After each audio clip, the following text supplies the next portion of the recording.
di penjara di Malaysia. Waktu itu umur 20 tahun dia di sana di penjara, dan sekarang umurnya udah 63, dan alhamdulillah sekarang mendapat pengampunan dari Keraja, Pak ya.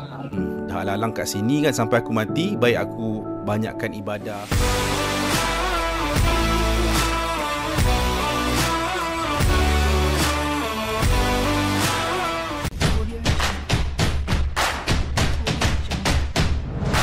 Halo pemirsa, bertemu lagi bersama saya Boru Naga. Apa kabarnya semua pemirsa pada hari ini? Semoga semua pemirsa dalam keadaan baik-baik saja ya. Baiklah pemirsa, saya menerima 2 video. Jadi ini ada berita yang sangat menggemparkan disebabkan ada seorang rakyat Indonesia yang telah menerima pengampunan oleh Sultan Johor. Jadi beliau ini berasal dari Nusa Tenggara Barat yaitu Indonesia. So beliau ini telah dipenjara selama 40 tahun. Tapi semasa mendapatkan pengampunan ini beliau sudah berumur 60 tahun macam itu ya pemirsa. Kalau salah tolong diperbetulkan ya. Jadi kita akan dengar nama beliau ini siapa dan apa kronologinya sehingga bisa dipenjara di Malaysia ini. Seperti apa? Jom. Oke, sekarang saya bersama Pak Jamil bin Wahab. Jadi Ini beliau ini adalah salah satu orang Uya yang ya? kita pulangkan hari ini. Ya. Bapak ini meninggalkan Indonesia tahun 78, Pak ya. Dan Bapak ini karena satu hal di penjara di Malaysia. Waktu itu umur 20 tahun dia di sana di penjara, dan sekarang umurnya udah 63, dan alhamdulillah sekarang mendapat pengampunan dari Keraja, Pak ya. Dan Bapak ini umur 64, 63 mau 64, artinya bayangkan selama 44 tahun di dalam penjara. Bapak ini namanya Jamil bin Wahab, cuma tahu bapaknya namanya Pak Wahab, ibunya namanya Siti Ma. Tinggalnya di desa mana, Pak? Desanya di mana, Bapak? Di mana? Desa Tepas, Kecamatan Kaliwang, NTB, Desa Tepas. Kalau ada yang tahu Bapak ini karena nggak tahu keluarganya hubungannya di mana. Bapak ini udah pulang sampai Indonesia, udah bebas dari tahanan selama 44 tahun ditahan. Mau pulang, kita mau pulangkan ke Desa Tepas, Kecamatan Kaliwang, NTB. Kalau ada yang tahu keberadaan keluarganya, tolong hubungi kami.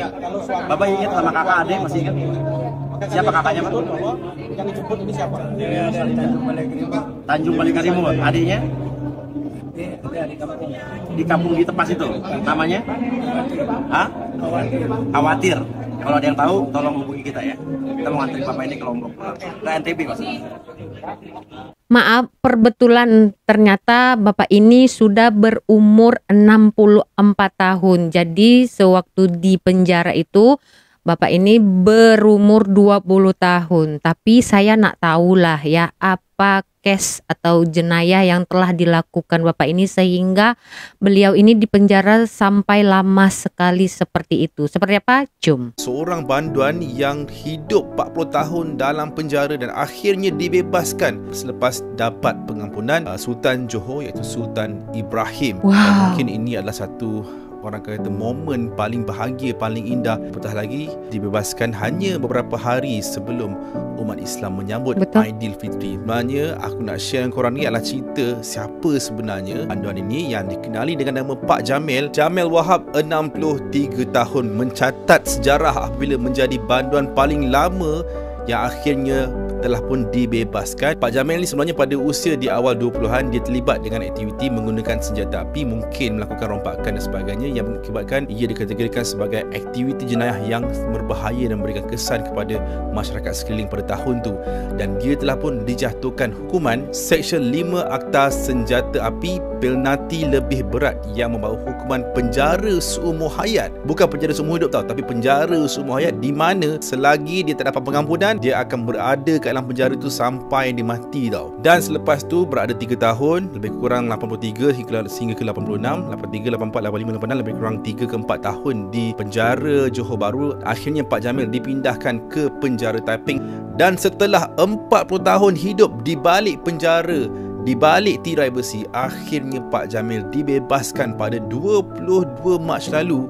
Ia mendapat sokongan pengarah penjara Taiping melalui kaedah 113 Peraturan Penjara 2000 rayuan pengampunan banduan. Dan sebenarnya 40 tahun tu bukan tempoh yang sangat-sangat pendek tau. 40 tahun tu ada orang yang umur tak sampai 40 tahun, tapi pakcik ni boleh hidup 40 tahun di penjara.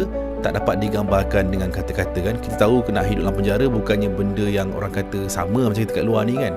Kita hidup di luar ni, kita bebas nak buat apa saja, tapi dalam penjara apa je yang kita boleh buat. Tapi sebenarnya Pakcik Jamil dia buktikan bahawa sebenarnya banduan akan dapat pengampunan sekiranya ada rezeki dia, sekiranya diberikan pengampunan oleh Sultan ataupun yang di Pertuan Agong, dan sekiranya dia berkelakuan baik. Dan sebenarnya Pak Jamil ni hidup di sebalik tirai besi, hidup di sebalik tembok-tembok di penjara yang korang tengok tu kan. Dan penjara sebenarnya yang berjaya mengubah hidup dia 360 darjah daripada seorang banduan yang masuk ke dalam penjara tu. Bagaimana dia berada dalam penjara dan akhirnya mengubah seluruh hidup dia menjadi seorang yang sangat-sangat baik dan sangat-sangat dihormati oleh banduan lain dalam penjara tu. Bila je Pak Jamil ni dapat tahu dia telah pun diampunkan dan akan dibebaskan, masa tu Pak Jamil rasa macam tak percayalah, sebab sebenarnya kalau ikutkan Pak Jamil ni dah beberapa kali buat proses untuk memohon pengampunan. Dan Pak Jamil ada berkongsi pada tahun 2012 ada pengampunan beramai-ramai di Johor Bahru, dengan banduan paling lama yang diampunkan adalah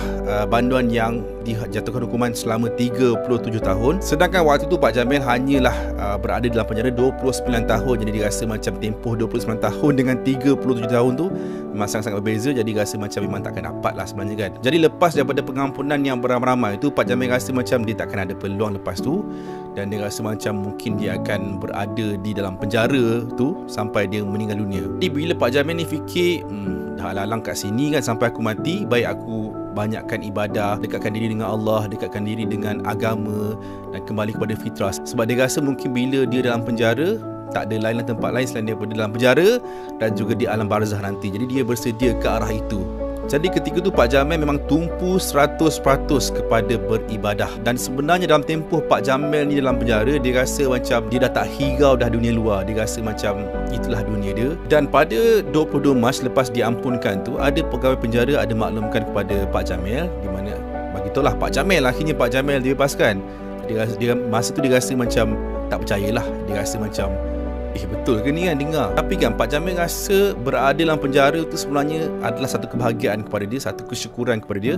Sebab dalam penjara lah dia banyak kenal dengan ramai bandar-bandar yang lain, pelbagai cerita kan, pelbagai kisah dikongsi bersama. Dan sepanjang dalam penjara tu Pak Jamil ada berkongsi dia ni sangat-sangat mahir dalam bidang jahitan. Sampai dia dikatakan dah jahit beribu-ribu baju Melayu, blazer dan pelbagai baju lain yang juga diberikan kepada pegawai dan juga anggota penjara.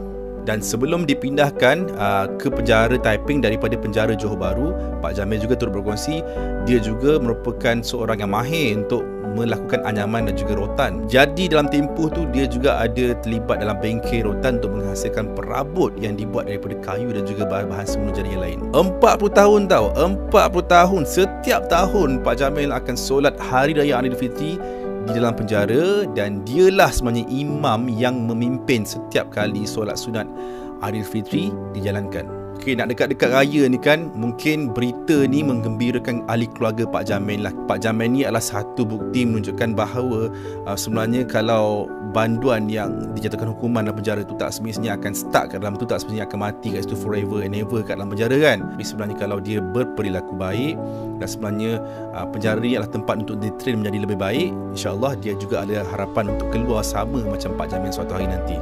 Jadi selain daripada mengimamkan setiap solat dalam penjara, tak kisahlah solat wajib ataupun solat sunat, Pak Jamil juga turut mengajar bandar-bandar lain untuk mengaji Al-Quran. Dan dalam penjara ni Pak Jamil sangat-sangat dihormati oleh banduan lain kerana Pak Jamil menunjukkan menasihat.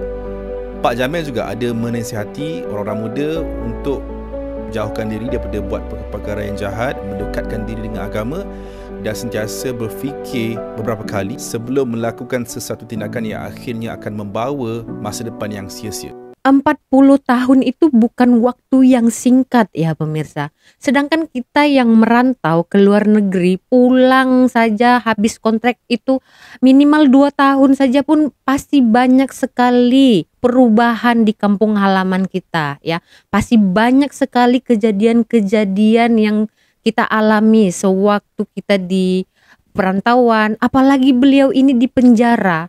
Ya kita tahu ya situasi penjara itu tuh bagaimana. Tapi yang kita salutkan lagi itu ya betapa besarnya hati Sultan Johor memberi pengampunan kepada banduan ya yang dikategorikan penjenayah atau banduan yang sangat berbahaya untuk masyarakat di tempat. Ya, jadi untuk orang-orang di luar sana yang pernah mengatakan pemerintah di Malaysia ini kejam lah ya, ataupun di penjara atau di lokap, banyak-banyak ceritalah yang kalian ceritakan hal-hal yang negatif. Kalian lihatlah, kalian nilai sendiri bagaimana seorang banduan atau penjenayah itu dilayan baik di dalam penjara. Mereka diajari atau di training ya dengan cara-cara keterampilan agar nanti mereka keluar dari penjara itu mereka tahu apa yang akan mereka lakukan, apa yang bisa mereka usahakan untuk melanjutkan kehidupan mereka. Ya kan? Nah, ini sangat momen yang bagus ya, disebabkan beberapa esok atau lusa akan raya. Jadi Pak Jamil ini bisa berkumpul dengan keluarga di Indonesia sana menyambut hari raya Aidilfitri yang dia sudah kehilangan masa-masa itu selama 40 tahun. Kalian rasa bagaimana kerajaan di Malaysia ini? Sangat luar biasa kan hati mereka ya. Kalau kita berbuat baik itu dimanapun pasti akan dinilai orang dan pasti akan diberi ganjaran yang baik juga. Tapi saya nak tanya kepada pemirsa di Malaysia ya, seperti Pak Jamil ini dia adalah bekas banduan. Jadi kalau beliau sudah balik ke Indonesia, apakah beliau bisa masuk lagi ke Malaysia? Seperti itu, sama ada dia mau bekerja atau jalan-jalan seperti itu. Kalau ada yang boleh jawab, silakan dijawab di kolom komentar ya pemirsa. Jadi itulah ya pemirsa, kita sangat mengagumi ataupun mengapresiasi kebaikan pemerintah di Malaysia ini, khususnya Sultan Johor yang telah memberi pengampunan kepada rakyat Indonesia itu yang selama ini mendekam di penjara selama 40 tahun dikarenakan kesalahannya sendiri, tetapi dengan berbesar hati ya Sultan Johor memberi pengampunan. Asal kalian tahu ya, pengampunan dari Sultan Johor itu diberikan karena adanya penilaian dari petugas-petugas yang menjaga penjara tersebut. Maksudnya ada laporan lah dari petugas atau polisi yang menjaga di penjara itu kan, oh kelakuan dia seperti ini, seperti itu. Nah, bisa dinilai kan betapa baiknya orang Malaysia ini. Jadi jangan bilang ya kalau banduan di Malaysia ini disiksa, jangan kita buat cerita. Jadi begitu sajalah ya pemirsa di video hari ini. Terima kasih juga kepada Uya Kuya telah menolong Pak Jamil sampai ke tanah air, berjumpa dengan keluarganya. Ya, semoga ini menjadi pelajaran agar kita janganlah buat kejahatan seperti itu. Ya, kita dengar tadi apa pesan-pesan dari Pak Jamil sendiri. Jangan kita memusnahkan hidup kita hanya karena kejahatan yang kita lakukan. Berbuatlah baik, ya kan? Karena hidup ini bukannya panjang sangat pun. Apapun itu adalah bayaran karena kebaikan Pak Jamil juga, sebab beliau juga melakukan hal-hal yang positif semasa di penjara, menjadi imam, ya, membuat kerajinan-kerajinan tangan, ya, menceramahi atau menasehati orang-orang di sekitarnya, itu kan cukup ya menjadikan dia untuk dinilai bahwa wah beliau ini sudah berubah. Kita harap beliau berubah 100% ya. Oke, jadi begitu saja di video hari ini ya pemirsa, sedikit dan banyaknya dalam komentar dan juga penyampaian saya tentang video yang saya reaction ini ada kesalahan. Saya mohon maaf, saya tidak ada niat sedikit pun untuk menyinggung perasaan mana-mana pihak. Kita berjumpa lagi di video selanjutnya. Saya Borunaga, terima kasih, bye-bye.